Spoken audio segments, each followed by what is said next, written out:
number of people from the weapons side of Chinese S&T basically said, here are the technologies of the future that are going to be essential, both military but also for economic competitiveness. And they were semiconductors and biology and new materials and energy. And these are the areas where we really need to make sure we don't miss the next wave of technological revolution. What has always been important to China is the control of those technologies, and that was going to cause inevitable conflict with the rest of the world.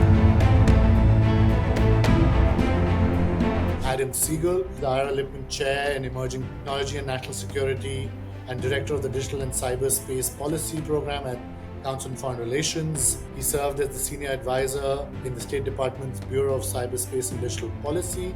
His 2016 book, The Hacked World Order: How Nations Fight, Trade, Maneuver, and Manipulate in the Digital Age. That book describes the increasingly contentious geopolitics of cyberspace. Adam's written a couple of other books as well, Advantage: How American Innovation Can Overcome the Asian Challenge in 2011, and Digital Dragon: High-Tech Enterprises in China. There's no one else I could think of to talk about the geopolitics of cyberspace, the US-China competition in this space, which is really how the whole global cyberspace is evolving than you. Can you lay out for us like the state of cyber power, cyber warfare, cyber espionage around the world? The Russia-Ukraine war and the use of cyber in that conflict. It's our first real kind of geopolitical major combatant kind of use of cyber. The Chinese using cyber against private sector actors to steal intellectual property, which is still ongoing, but we have seen an important broadening of the targets. Critique of Chinese hackers in the 90s and early 2000s was that they were not all that good. They were kind of noisy. They would just bang on every door, and if they found the door that was open, they would just go in. But that's no longer the case. We're seeing much more sophisticated attacks on cloud service providers and other types of platforms, giving them larger access to technology. The U.S. government over the last 2 years has called out a group they're calling Volt Typhoon. Can the NSA and Cyber Command hack into Huawei? I'm sure they can, but is it slightly harder? Probably. What are some of the key lessons that you've drawn out from?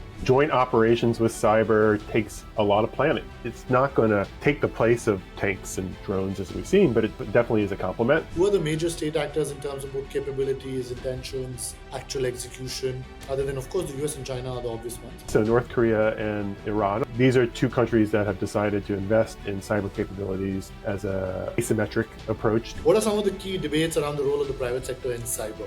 With Ukraine, most, if not all, of the companies involved provided a lot of that support pro bono, and that's not sustainable. Right. Where do you think India's cyber strengths, cyber weaknesses lie? India did a lot domestically about creating a cyber coordinator czar and the cyber command inside the military, but I think has been pretty uneven as it's moved forward.